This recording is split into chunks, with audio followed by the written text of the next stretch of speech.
If people are dieting now more than ever before, then why are nearly 1 in 3 American adults overweight?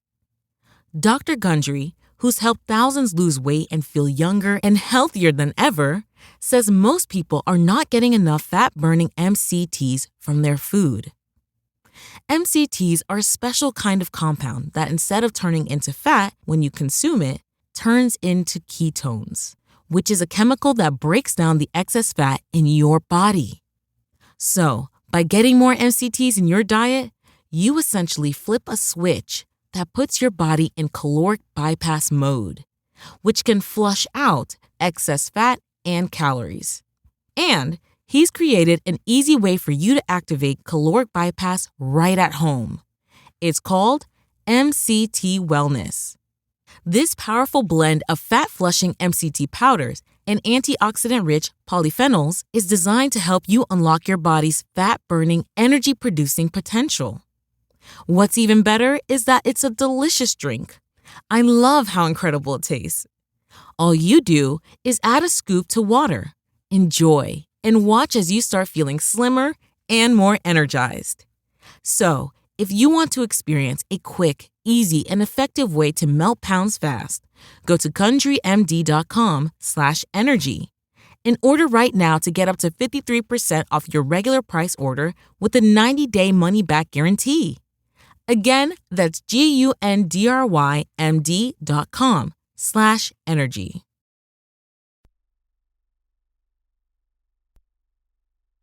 This episode is brought to you by Indie Insights, our bi-weekly newsletter and love note to independent film.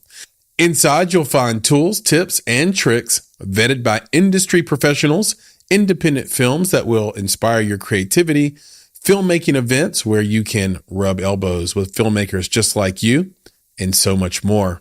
The best part of it all, it's absolutely free.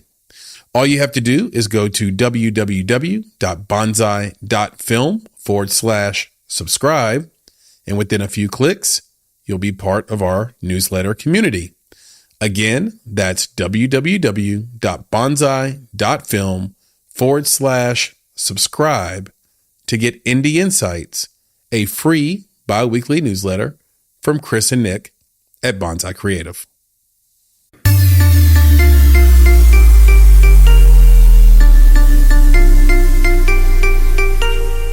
You're listening to Make It, a podcast by Bonsai Creative that helps creatives in film get where they're going faster by sharing the advice, knowledge, and insights of professional creatives across the film industry. I'm your host, Chris Barkley, and with me today is my good friend and Make It podcast co-host, Nicholas Buggs.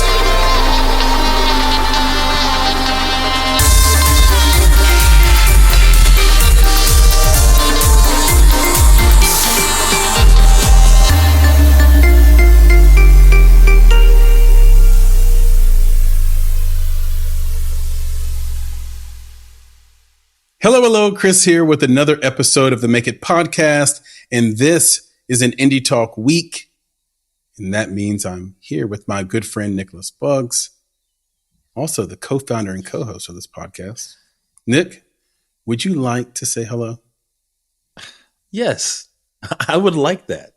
I would like to say hello. Thank you for inviting me in, Mr. Christopher. I appreciate it. Anytime. I love all those little pauses in the intro as well. Let the I didn't know where he was going. I was like, oh man, like I was on every word, just waiting to see what was going to happen. The issue is that it does sound like I'm commanding you to say hello. Yeah, I know. It's like each episode, which I do, which I do enjoy. You're right. I think you know me. Yeah, I think you know me well enough to know I don't. It's not that I don't know. Producer Papa Bear, producer Elise could maybe speak to this, and some of our past employees. I don't think I'm a micromanager at all. What I would say is, and you can feel free to poo-poo this if you want, Nick. I don't like to be resisted.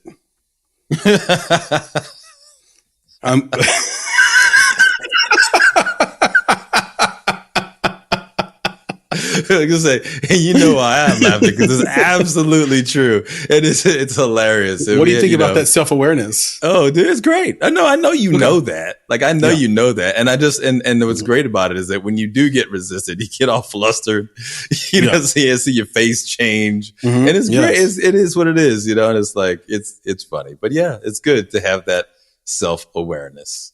Yeah. I don't like to be resisted. And I've thought about, it's not like I'm in therapy, but I do meditation. Shout out to the Sattva app and Calm app. Those are great apps. And in those moments of silence and sort of clearing your thoughts, what's funny about that is other thoughts jump into your head. And these are the kind of thoughts that jump in. And I think the reason why is because I put in so much work to be able to share an opinion that then when I share it and there's pushback, it's like, no, you didn't. No, you didn't just give me a raw opinion. And I just spent the last 10 hours forming this opinion. So now the people I'm talking to, they didn't mean not know that, but I feel so sure of myself. Now that's dangerous because sometimes even if you have 5 sources, those could be 5 old sources. They could be 5 wrong sources. And it goes back to something we talk about with filmmakers all the time, which is like, you cannot cash someone else's lottery ticket, which is a form of that, right? Like, it's like, okay, this is what worked before, and now you're espousing it again. You just have to be careful about it and make sure you add your own wrinkle into it so that it's not cashing, which is, by the way, one of the most frustrating and infuriating things about entrepreneur Instagram and TikTok and filmmaker Instagram and TikTok and like business Instagram and TikTok, which is that all those people get online, show you a video of how they were successful, made money, got rich, and you cannot do what they did. And that is the theme of our conversation today. We have one case with Five Nights at Freddy's, which I thought was able to basically cash a known lottery ticket and be really successful. And then we have the case of Taylor Swift, which we'll talk about in a little bit here, where there are a lot of people that want to emulate what she's done with AMC and need to understand they cannot cash her lottery ticket. Yeah. At least without the work, the 20 years of work that comes before that deal, right? And so 20 years of cachet.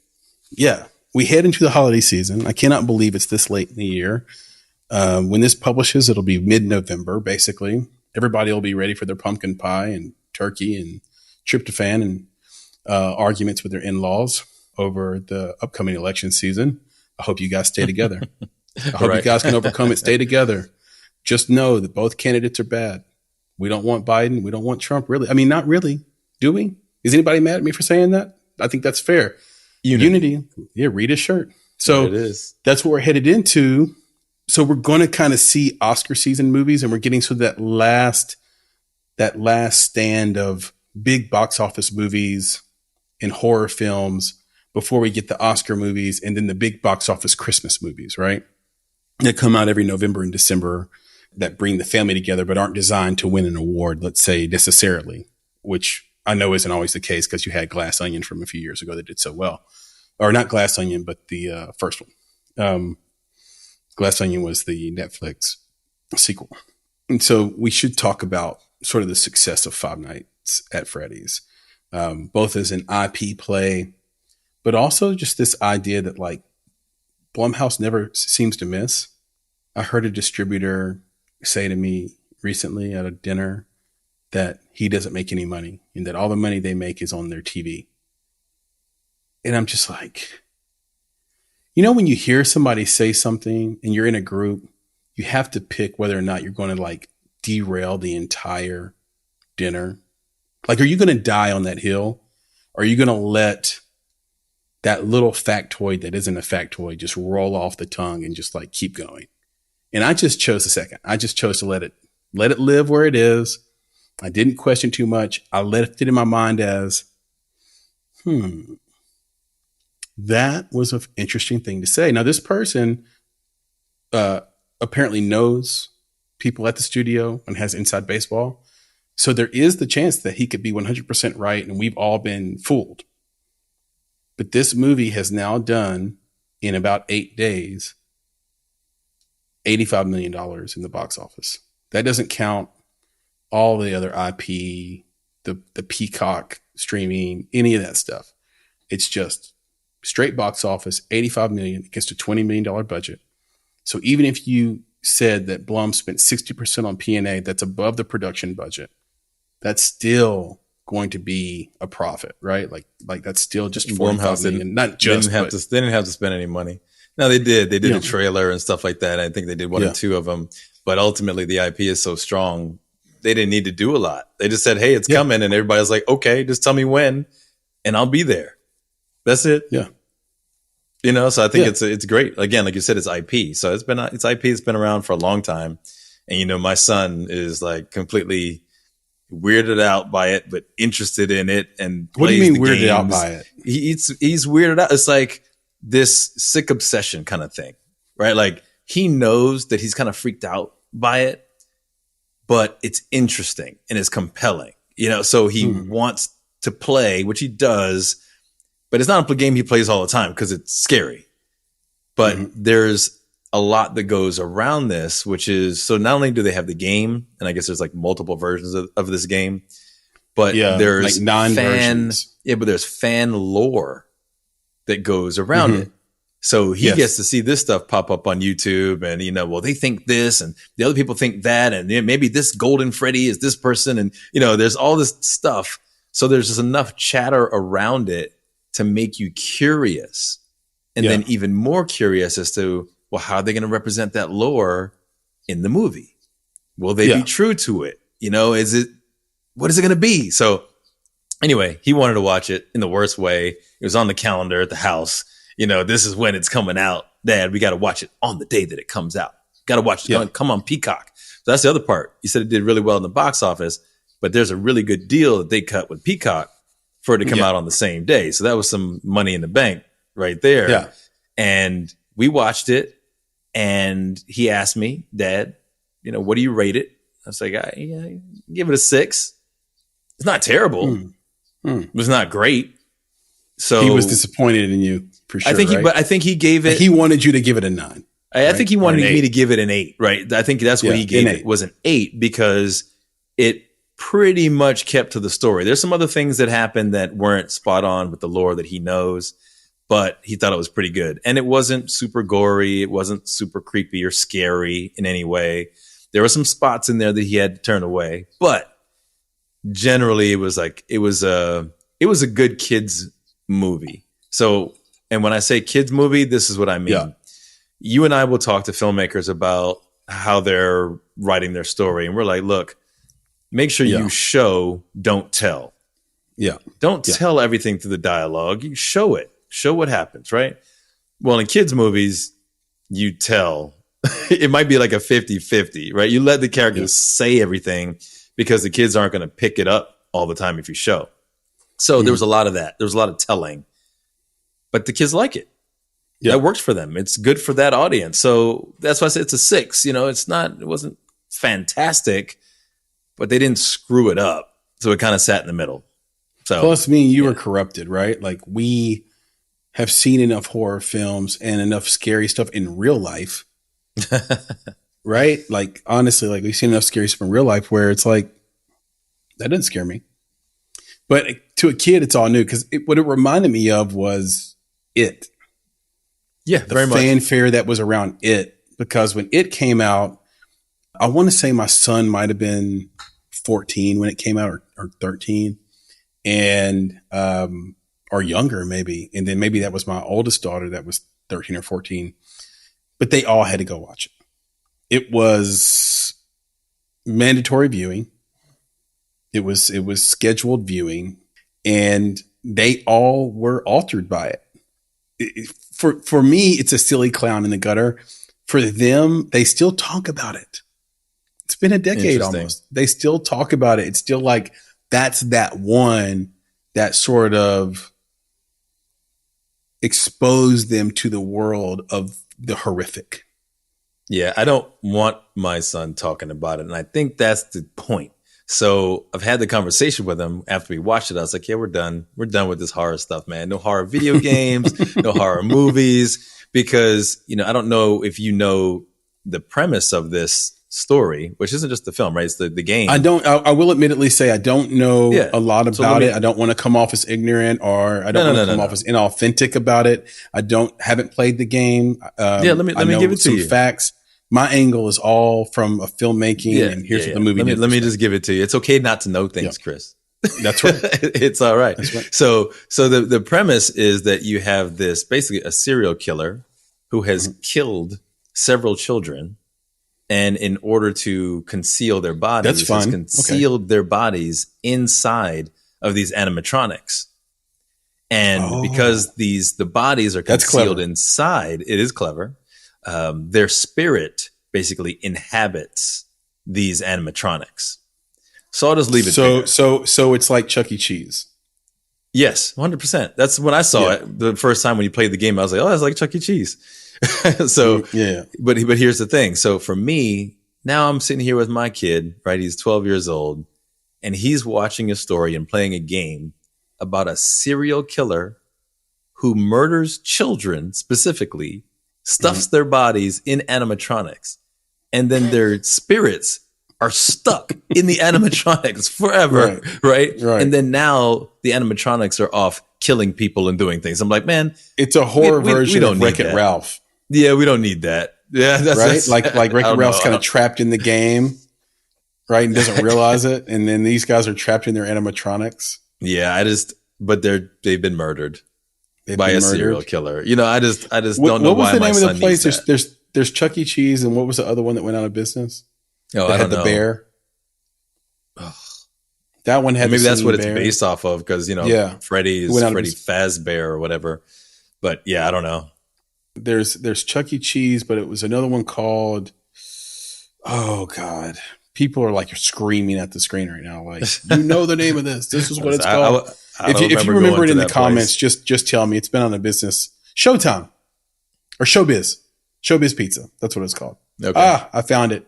Now you don't have to put it in the comments. Showbiz. And Showbiz had the bear. And sometimes you'd have a party there when you were a kid, Nick. Yeah, of course. And they'd bring out the pizza, and maybe you'd have a cake. And of course you were going to play the video games and do all the skee ball and all that stuff. Chuck E. Cheese. And then when you come over there just like Chuck E. Cheese, they had the same model, which I think is hilarious. It's a great business lesson. So they would get you all lined up and your friends like at the table, and you'd be singing happy birthday. But then at some point, the animatronics would start singing to you. And one time I was there, and I don't even think it was my birthday party, but one time I was there, the bear was crooning. He's crooning to like the kids.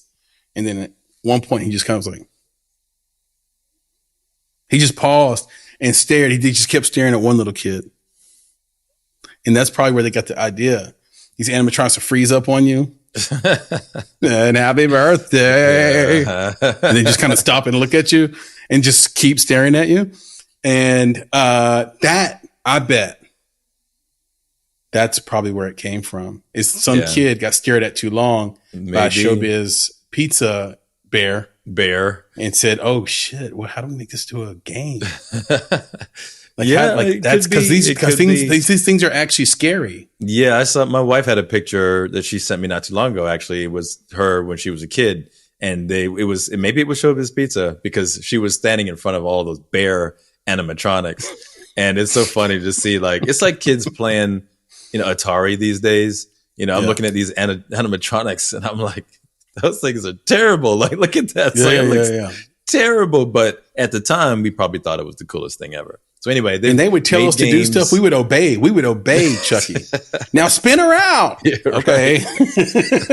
And he didn't have to say Simon Says, But yeah, that's the idea. So just so you know, that was the idea behind the lore associated with it, is that's what's happening. They're in these, originally in the animatronic suit, the serial killer is wearing this, and he basically, lures these kids away while he's wearing this suit, and then he's able to kill them. But anyway, it's not for me, man. I'm interested in the massive influence, and I'm interested in how big this film can actually be. because sort of, I think he knew his audience really well, Jason Blum, that is, because it wasn't like it wasn't the Cocaine Bear marketing plan, right? Like we weren't inundated with this trailer. You didn't need it to be. Because, no. I think they spent, but they spent in the right places. We didn't see it because we're not in those channels because we're grown men. But it was, like I'm saying, it was like Cocaine already Bear, everywhere. I know, but Cocaine Bear was on TV so much and on terrestrial radio so That's because it's net new. They didn't have to put this on terrestrial radio and TV, really. They just needed to put it on social.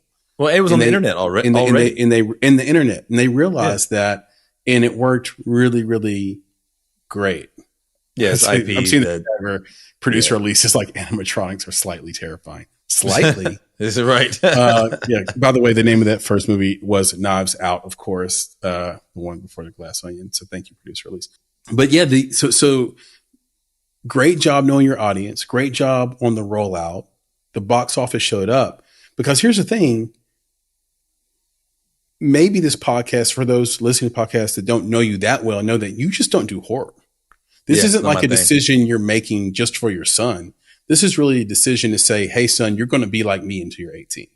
Right? Because if your little brother were on this podcast, he would kind of be poo-pooing your comments right now, right? Because he's a huge horror fan. My older brother. Yeah, my older brother. I thought your younger brother was. No, but he's so your older brother would poo-poo you. But he's a cultured horror fan, right? He's gonna look at Freddy Fazbear and be like, bro, like don't even talk to me about that. Like he's a Clive Barker, he wants to horror. Yeah, he wants to see intestines hanging out. Exactly. I try eyeballing through your earlobe. I'm like, that's which you don't do either. No, I do not. Right. And so this is horror light, even compared, especially to a horror fan. Yep. And so what's interesting is that you have this culture.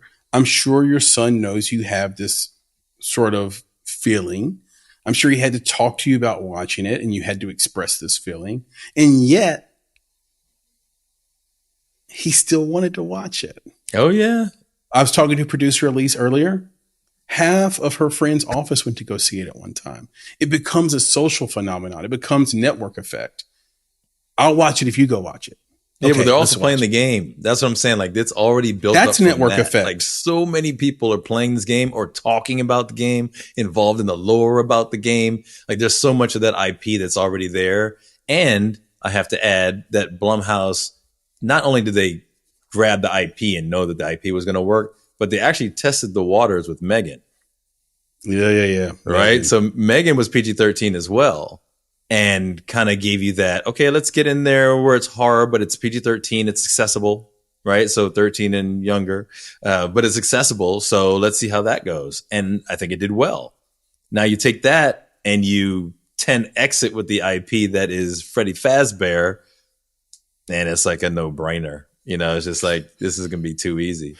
It's going to be taking the spirit from a child in a, animatronic world. Yeah. So it was really, I think they tested the waters. I stay impressed with it. I just stay impressed with the rollout, with how precise they are. It's really, they make something that's so difficult look so easy. Marketing is hard. And it's really easy to miss. It's really easy to have the wrong execution. It's really easy to have pieces of content that are mistoned or off tone of each other. And so he just does such a great job and has so kudos to them. And I feel bad for women named Karen and I feel bad for women named Megan. They just have been done dirty in the last 3 to 4 years. And, it's just a tough name to have. And I think they've discovered that 5-letter letter names for women are great. They work great as titles. So, look out Sally or look out like whatever the next 5 Elise, just look out because they're coming for your 5-letter named ladies. Now, every Megan I've ever known is spicy and every Karen I've known has been just a quiet lady. I don't know, but feel bad for those ladies. All right. Anyway, moving on. We beat that horse to death. Let's talk about Taylor Swift. Let's talk about the GOAT, Taylor Swift. There's a cold war going on. There's a cold war going on between her and Beyonce for world supremacy. For world supremacy. It's not like Austin Powers versus Dr. Evil. It's more like Skeletor versus Dr. Evil, right? Like it's two people vying. Not that they're evil. Yeah, I was just going to say that. They're two people vying for world domination. Two evil people. Got it. Have you ever noticed that though? Like in all the stuff you ever grew up watching, the bad guy or gal was the person who wanted world domination and wanted their worldview sort of seen and accepted throughout the known universe. And the good guy, they never had aspirations of world domination. Their whole thing is just to stay in their status quo. But the bad guy wants to take them out of their status quo. Like I mentioned, Skeletor, for example. He's Skeletor. He wants world domination. But here you have Adam, who just wanted to be the gay prince and be left alone to play with his tiger. And now he has to transform or transmute into this other guy. So first of all, Adam is swole already. He could have fought Skeletor's just bones. He could have fought Skeletor as Adam. Just bones. You know what I mean? But he's to do it. But he had to like transform into Conan the Barbarian in order to fight Skeletor, shorts, bro. With the short because shorts. It wasn't about his muscles. It was about his mindset. He had this cowardly mindset as the gay prince, but had the sort of warrior mindset, I guess, as the gay warrior. I don't know. But it was like he would go out and fight him, but he didn't want anything. He just wanted Skeletor to leave people alone. Right? That's all. But it's not like that in real life. In real life, the good guy does also want world domination. They kind of like, in order to stop Putin, you need a different world power. You don't need like you can't stop Putin by saying once you stop, we're just going to go back and chill. No, you have to like fill that space with goodness. So are you saying that Taylor Swift is the anti-hero? No, I'm saying Taylor Swift and Beyonce fly in the face of this model we've been taught, which is they want world domination, but they want to fill it with good music. I see. Yeah. They want to fill it with great times, concerts, IP, and in Taylor's case, amazing concert series movies sold directly to AMC, going outside of the studio system. So now, isn't Beyonce planning to do the same thing? She sure is, because she cannot be outdone here. Right. Of course not. Well, if there's a model, if there's a model to profit, follow the model. Cash that lottery ticket. That's right. But I don't do it. But we'll see if she gets to do it or not. Right. We'll see, because I think there are a lot of people that want to cash in on Taylor's lottery ticket here, and they may find it to be a bit more difficult than they imagine. I don't know what you mean, Chris, because I could do anything that Taylor Swift does, right? I mean, you can try. Like right. I'll never tell any. So, because I've heard I think 3 or 4 independent filmmakers in the last month tell me we should just do what Taylor Swift does. Just go to direct to theater model and just sell to them. Except for that whole thing about, we're not Taylor Swift. Really? We're not Taylor Swift. I guess not. I guess you're right. And that's such an important part of the model. You forgot that, guys. Yeah.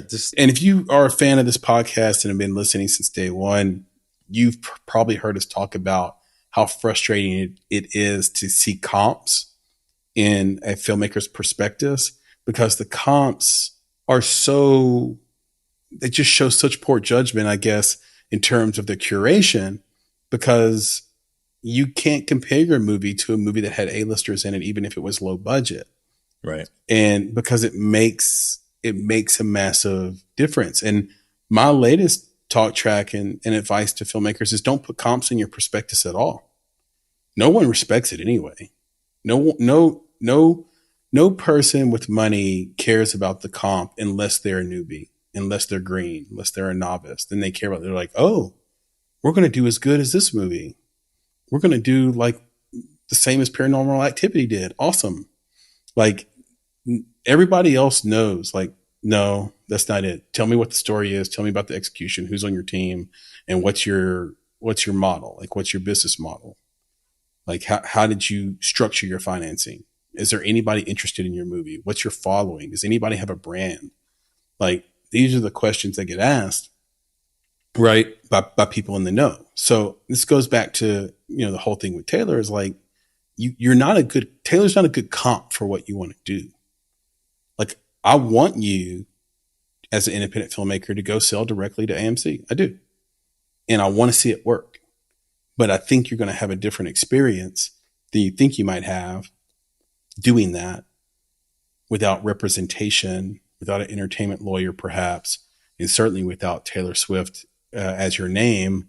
Although I guess there could be a person with Taylor Swift's name and they walk in.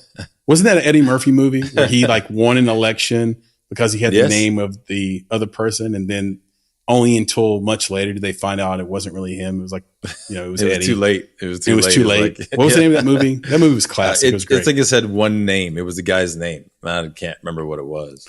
God, I gotta find that out. It was one word. Passed away, but he used to be in all those movies, all those political movies, always in them. And he was actually a politician turned actor, which is rare. Oh God, I can't remember. Yeah, he had that thick black hair, right? The guy that you're talking about? No, it's a white guy, big old guy. Yeah. I just can't remember his name, but he was in that movie. Anyway, unless that's the case, and then they'll find out when you get there that you're not the real Taylor Swift. So anyway, it's now I say that though, and it doesn't mean that I'm advocating for doing it the way that we've been doing it, which also doesn't work, which is don't have your financial structure done in advance, rush out of pre-pro into principal photography, don't know what your movie's worth when you go into the festival space or when you go into the distribution space, have no marketing plan, have no marketing dollars set aside or earmarked, and then take the first deal you get from a services distributor because they fall in love with your movie and tell you how great you are. That also doesn't work. That's also not a good model. Yeah. I think the idea that for Taylor, again, she's got clout and connections that other folks don't have. But I think it is about being unconventional and being creative about how you approach it. I think that's it. It's like, just don't fall into the same traps. I think that's one of the main points that I think you're saying is just, you can't fall in the same traps and fail the same way that everyone else has failed before you. Find a different model that works. That's the idea. And I think that's what she's doing as well. She has a direct line. So she's like, I can keep all these other people out of my pocket. If I have a direct line and I have my name, then this is the route that I'll go. I think Beyonce will end up taking the same route. It implies that Taylor couldn't get a studio deal, and that would be foolhardy for you to think that. Yeah. All it was is she didn't want to split her money that many times. That's what I just said. She didn't want other people in her pocket. Yeah. That's what I'm saying. That's exactly what I said. And so just to educate people on that, there's this process, this pari-passu process, where there's basically an order in which you get paid out on the back end of a film and then on the front end of a film. So there's basically two payment windows. The front end of a film, which is hopefully you're in a group called the gross group, and then you'll get your portion of that if you're producing or if you're an investor or whatever. This is a little different with Taylor because it's not like you have actors to pay off in advance and things like that. And then there's the waterfall group, right, where 50% of it goes to the investors, the other 50 go to the producers involved and anybody else that's sort of in that contract. And then once you have that set up, there's an order that's decided on, usually based on your level of investment or your savvy in negotiating, right? So if you are at the bottom of that list, your chances of getting any money after the movie rolls through are very, very limited.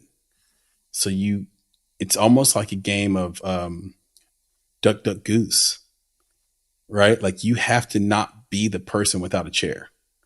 Like you have to like sit down and like be somewhere towards the top or the middle. Because even a very, very successful movie will leave the net group out that's getting net proceeds, or the persons who are very, very last on the list of, payment. If the film took out a bank loan, the bank is always going to be first. So you'll never be in the first spot if there's mezzanine or bridge financing and that. So just something to keep in mind when we think about all the people that are in your pocket when you go through the studio system. So Taylor's like, let's disrupt. I'm Taylor Swift. Like, let's disrupt. I can kind of walk on water here. I can kind of do what I want to do, and I can have any meeting I want to have. And I have such a dedicated fan base. I'm like the most followed person in the world. Maybe only a couple of people can even rival it. Cristiano Ronaldo, Kim Kardashian, maybe some other Kardashian, Katy Perry, and Elon Musk. Yeah, like that. Those are the most followed people in the world. And I don't think Beyonce is even near that following. And that's why I say I want to see what happens and how she differentiates from what Taylor did, because she will need to differentiate. She doesn't need to do the exact same thing Taylor did. I would be interested to see if she did a performance at the Vegas Sphere. I think that would be mind numbing. I've been to 2 Beyonce concerts. She does an unbelievable show. It's so big. It's got so much pomp. It's got so much technology. And she's just, par excellence, right? In the dancing, singing, everything. Imagine that in the Vegas Sphere. Yeah, I think it's a yes. You sort of lose time and space. What if you did that to launch your movie run, for example? Yeah, it's a yes and, because there's a lot of theaters out there, a lot of people who want to see her that could not see her in concert. And I think that's also it. That's also part of it. One is make that money, but the other part of it is that not everyone can afford it, and not everyone could get a ticket. That's the thing. It's finite tickets as well. So now you open it up for some period of time in the theaters, and then you go to streaming, and people can enjoy their art, which is, of course, they want to make the money, but at the same time, now they get to spread this art out, to all of these people on these different platforms. So it's going to be great for both of them. And, I agree with you that Beyonce shouldn't do the same thing, at least not the same way. But so I'm curious. I'll be curious to see what she does. I think it'll be exciting. Yeah. I think also that the nature of her music, at Taylor concerts, she spends a lot of time behind the piano. Beyonce doesn't do that. Her songs tend to be upbeat. They tend to have bass. She tends to be dancing. And so here's a great opportunity to, let's say, shoot your whole concert in IMAX cameras. Boom. Right. And then have an exclusive rollout to IMAX theaters, or maybe do the same thing with Dolby Atmos, where now those theaters where you feel the music in your seat. So you're having this visual and sort of physical experience. That's how I watched Oppenheimer, by the way. I was crying at the end of Oppenheimer. But if you didn't see it in that kind of theater, you might not have felt anything. Right. I don't know. Immersed. I don't know what that was like. But like for me, at the end of Oppenheimer, the weight of the last thing that was said in the movie hit me like a ton of bricks. But I'm sure I was primed that way, right, by the sound and immersion of the visuals and the sound and the sort of haptic feedback all at one time. Now imagine hearing the Lemonade album that way. I mean, my God, like that's one of the greatest albums of all time. It is. I don't want to hear any resistance from you on that. It is a tasteful and educated. As a visual album as well. It's just phenomenal. Yeah. Thank you, sir. So yeah, I am excited. I want to see it. I know that we have, to wrap this up,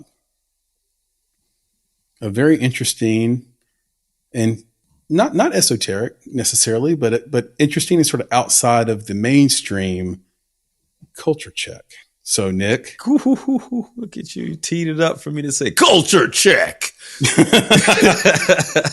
that shouldn't still be making me laugh, but it does. Right. You love saying it, dude. It's awesome. And you're right. This one is a little bit interesting. It's like a little culture, but I think the culture check here that I want to kind of introduce us to is this idea of what's really okay and what's not okay because maybe you got caught doing it. Okay, so this That's is about an interesting thing that you're saying there. Yeah, I don't like the new phraseology, by the way, from Gen Z that says that's not okay. You know, people say, and that's not okay. Oh, you're right. I don't like that. Stop saying that. Anyway, go ahead. So here's what's my man's name, right? Casey Bloys, network chief executive at HBO, right, was caught on tape. Right, he was caught with these. I guess he created a couple of these fake Twitter accounts, but he also got employees to create fake Twitter accounts in order to troll some of the critics of the HBO content. This is straight out of Kevin Durant's playbook. Right. So they would say something bad about one of the films or the TV shows, right? And then he would have his people go out there and say something bad about them. So he's trolling them, right? And in my little bit of research that I did, it seems like there's only like 6 of these tweets. So it's not like that. It's almost not the biggest thing. The biggest deal is the fact that this employee was fired and they believe that they were wrongfully, let go. And now there's a lawsuit and now the tweets got out and that's a big scandal when the tweets get out or the text messages got out. So anyway, the thing is that he's now trolling the critics. Okay. Big deal. And he has had to apologize. Wait. Sorry to interrupt. Are these professional critics or are these user critics? They're professional critics. Professional critics. Wow. Okay. So, and they've got their names, right? There's several names of these people that he's been trolling. So he did this and it's a big deal. He's having to apologize for it. And he's like, yeah, it was just a mistake. I never should have done it. It was a dumb idea, blah, blah, blah. So here's the culture check. Okay. Is this just something that people do? Is this something that if you were to watch anybody's content and you see people trolling other people who are trolling the content creator, is everybody doing this? And we just don't know it because we don't have the inside baseball. So it's like, wait a second. Is this just how it works? And we're just now finding out about it? That's what I'm wondering. I'm like, is it wrong and he's wrong? Or is he just playing the game that everybody else is playing and we just don't know it? And I don't know. I don't think you'll ever know that. It's really interesting. So many thoughts about this because the latest hype in distribution is the YouTube distribution model based on top of the funnel content. And the way it works is that one company, so Jelly Smack, for example, they're one of the companies. They will create, 100 different pages on YouTube and social, right? And then they will contract out with a content creation company. And they're all over the place. Those are, the foundation would be like one example of these companies, right? That company's job is to make all this content. And then they will contract with someone like our guy, Glenn Ginsburg at Q Media. And then they will take the content and place it in the hands of influencers who will then promote this top of the funnel content. And then it will ping off of all their 100 channels and it will increase views. It basically, the algorithm sees it and starts to feed each other, starts to feed itself. They've tricked the algorithm because there's so much. They're flooding it. Yeah. All you need is a programmer and a quant, and then and then some bots made by Azure, which is a Microsoft product. And then those bots feed it, and then it just starts to consume itself and get bigger and bigger and bigger. And there are at least 15 people in the space now. Expect there to be 100 by tomorrow, right? Like it's just everybody's catching on to it because the reason it's cool and the reason it's working is because before the thing they're actually distributing, let's say it's a movie, comes out, they're making money from Google on the AdSense account through these views. And in the aggregate over these hundreds of channels, it's millions of dollars. Yeah, but that's the point that I'm making. It's millions of dollars. So why not have a bunch of different accounts? And I mentioned Kevin Durant would do this. He would make a bunch of Twitter accounts, now X, whatever. And anybody would talk shit about his basketball game. He'd be like, he'd respond to him, but it wouldn't be him, like from another account. But that's my point, is that I think it's like, it's the norm that you got to play the game. And if you aren't playing the game, then someone can hurt you, whether it's a critic or someone else. So now that's just part of the content creation, is creating accounts to protect your content. It's like basically these accounts that he created, everyone's looking at like, that was so messed up and it's so devious. He just created little bodyguards. Yep. He created little big brothers. It's like someone comes around and messes with my little brother. I'm coming after you, bro. Right? He created this little army, a little legion of social big brothers to protect their little brother against people who have the clout to say something about them and mess them up, right? Mess their ability to get their content out. So it's interesting. Yeah. I'm just curious, like, is it that bad, or is this something that people are doing and he just got caught? I don't know.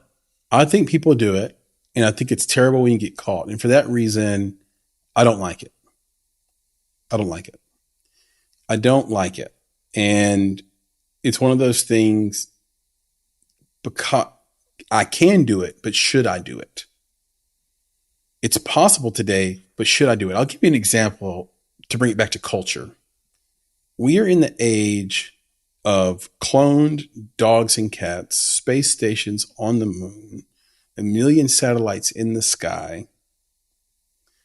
I remember I was in Denver and I was addicted to this silly little sort of multi-game app where you could play all kinds of games on it. Scrabble, you could play Othello, you could play a bunch of games on it. So when I got bored, I'd play it.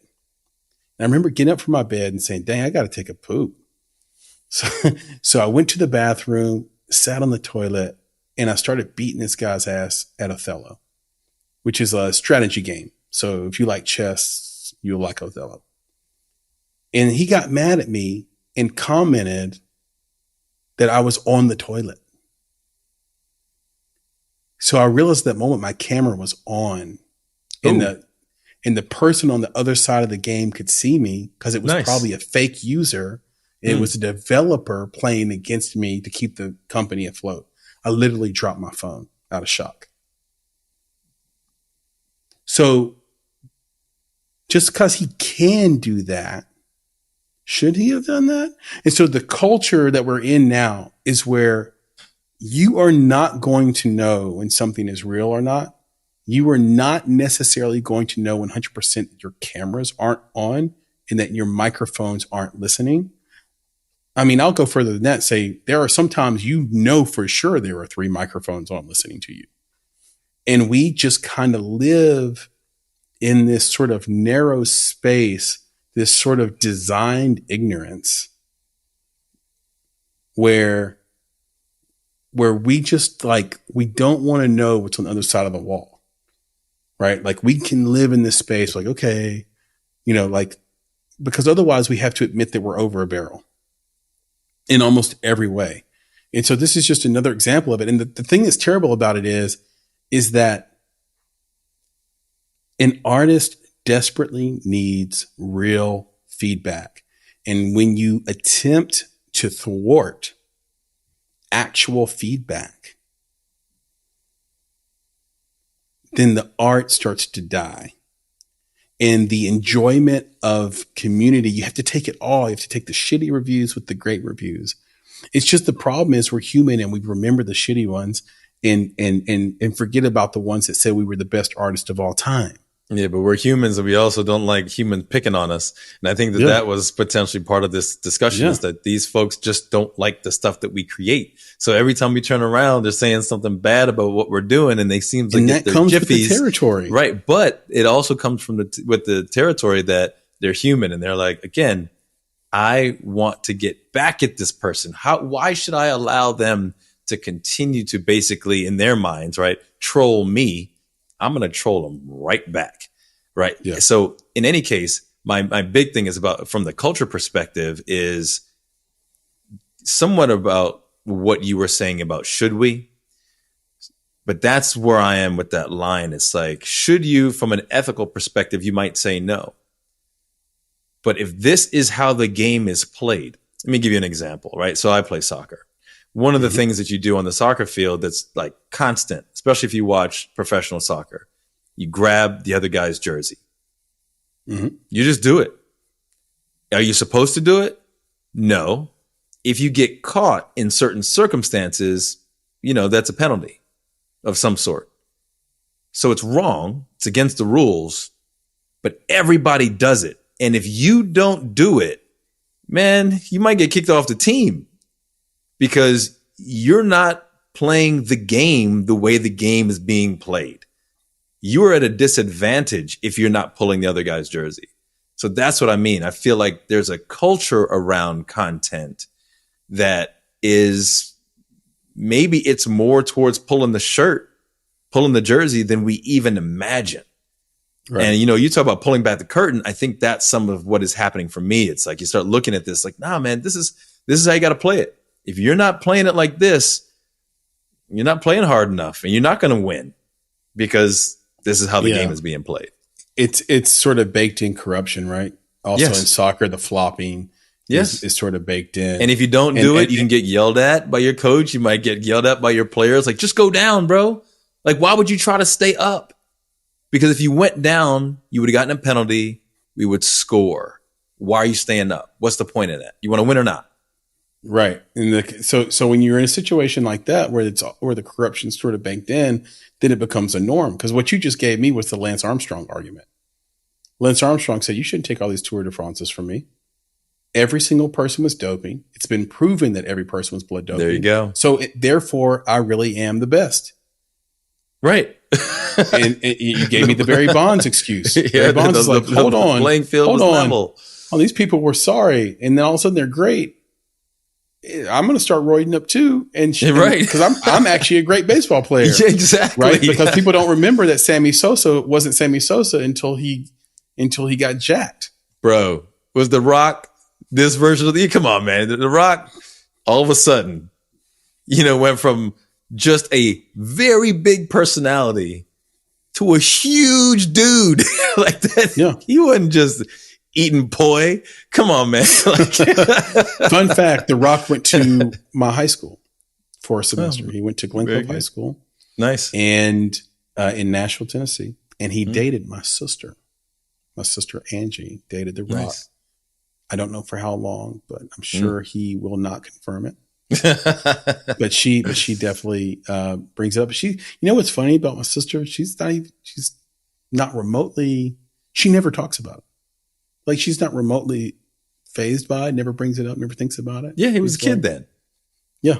So he wasn't The Rock. It's just he wasn't The Rock yet. So it's just interesting. So yeah, that's all it is that like there are professions and there are contexts in which that corruption isn't built in yet. And we're trying to keep content, in my mind, as pure of an even exchange process as possible. When I met you at Vanderbilt University playing piano in a building called Towers. Yep. Right? You had two towers up. I was playing the piano. Right. And the reason I would go there is because all the college students would be in there as well as the Glee Club. And they would give me instantaneous feedback on a song I had written. And it was so valuable to me. Now, what would happen if I said, if I trolled them, if they gave me a bad, they would then be afraid. And I can ramp up. I can get really scary.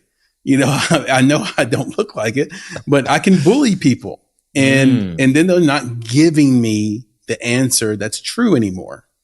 And so I was always open to being told, hey, that song sucks. That one I would buy. That one's pretty good. Why don't you change this? And I was really open to that. I didn't want to manipulate that at all. And I just think we shouldn't go there. And, I agree. You know, I'm with you, man. And I think he was just, as I mentioned, he was just hurt. He was tired of the same people saying the same things about him. They have an opinion on the type of work that he does. And because of their role, right, as critics, they were going to say what they were going to say. And I think he just got hurt by it and, you know, used his authority to get some employees to do some things that he probably should have just done it by himself and then got caught. Like, it wouldn't be that big of a deal, I think, if he had just done it. But the fact that he got employees to do it took it a little bit too far. And then again, the only reason this came up is because the employee got fired. You know what I'm saying? That's basically it. And it's a wrongful termination suit. Otherwise, this probably wouldn't even be a conversation. Yeah. Same things happen at Michigan University, where they had some employee go out and dress in sunglasses and a hat and wear the opposing team's jacket and clothes so that he could steal signs from the sideline. And the question is, so now they're trying to say he was a lone sociopath doing this and wasn't directed by the team to go do this. Oh, that's convenient.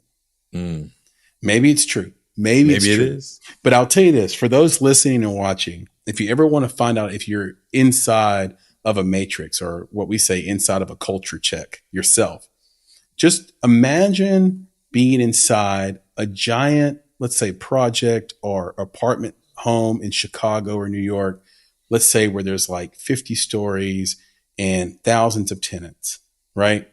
Now close your eyes and replace all the walls in those apartments with prison bars, where you can see through the wall to the person next to you. And then you realize how insane that is. But as long as those walls are up, you have your own separate domicile.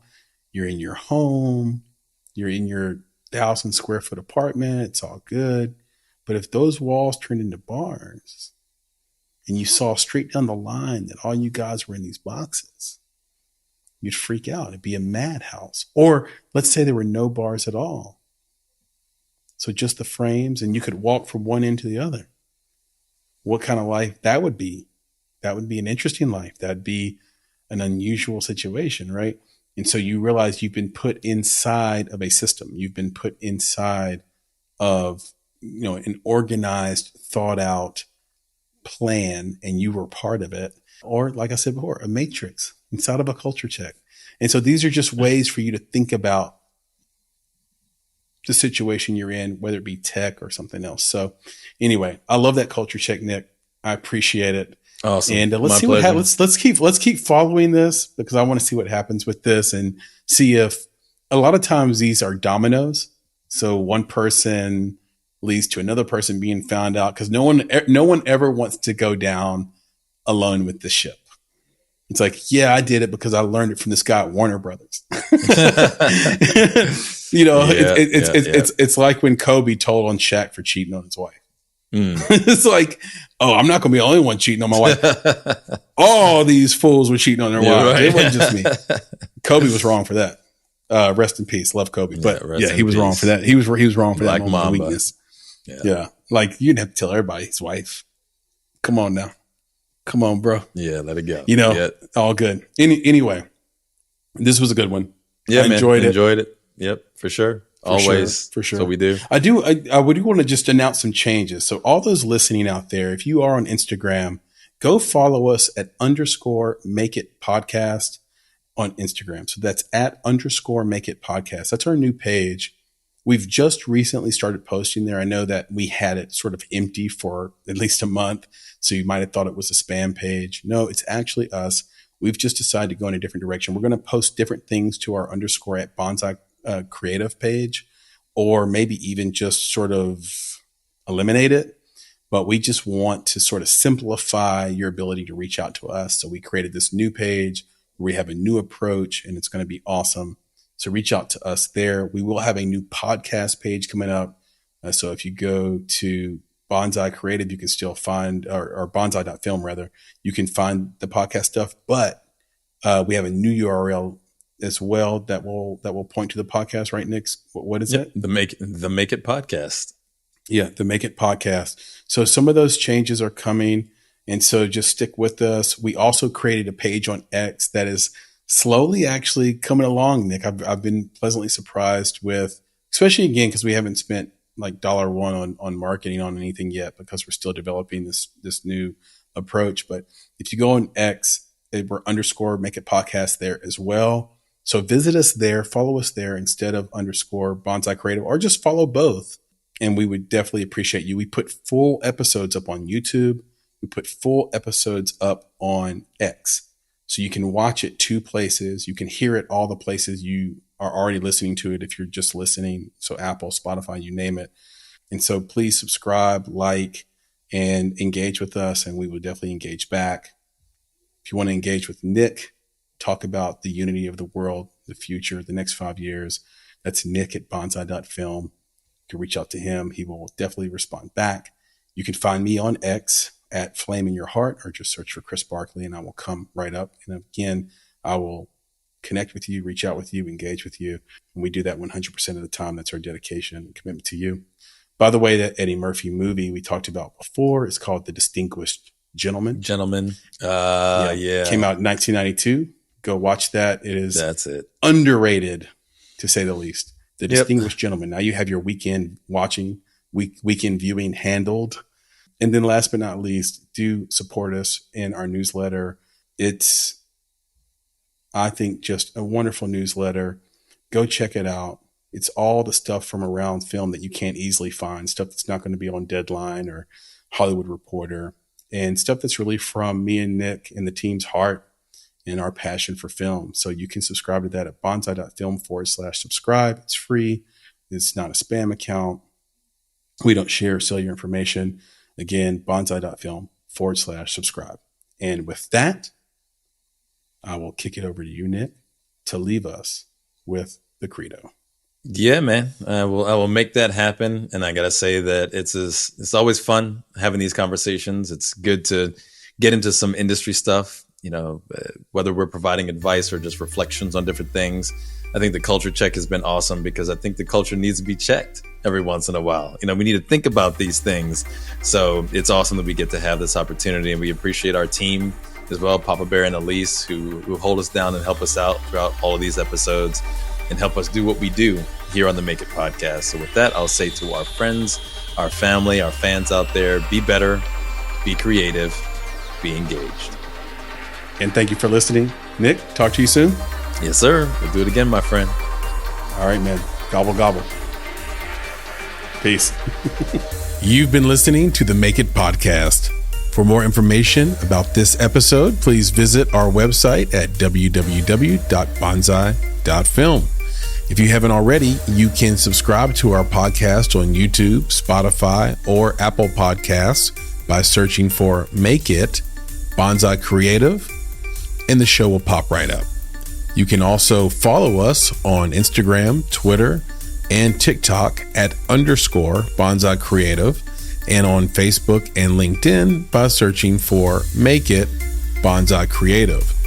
In addition, you can provide feedback to us via email at contact@bonsai.film. You now have the opportunity to support the production of this podcast. If you love Make It and are a true fan of what we are trying to accomplish in the indie film community, please consider supporting our Patreon page. We spend a combined 35 hours a week producing each episode. We do this with a small team of go-getters that are passionate about film and connecting people with similar interests across the globe. And we have lots of goodies in store for our supporters, including bonus content, exclusive swag, and discounts and freebies to private film events. If that sounds like something you can get behind, donations start at only $5 monthly. And, of course, if you're looking to take a big step toward your film's financial success, go to www.bonsai.film and click on Services to explore our unrivaled approach to film marketing. You have everything to gain. Until next time, be better, be creative, be engaged, and thank you for listening. Ready to level up your career? Text DISH to 44043 now to dive into a world of exciting technician opportunities at DISH. From cutting-edge technology to a supportive work environment, DISH offers the perfect platform for your success. Connect with us today to discover how you can be part of a dynamic team driving innovation. Connect today and join the DISH family, where innovation meets opportunity. Text DISH to 44043 to kickstart your journey towards a rewarding career.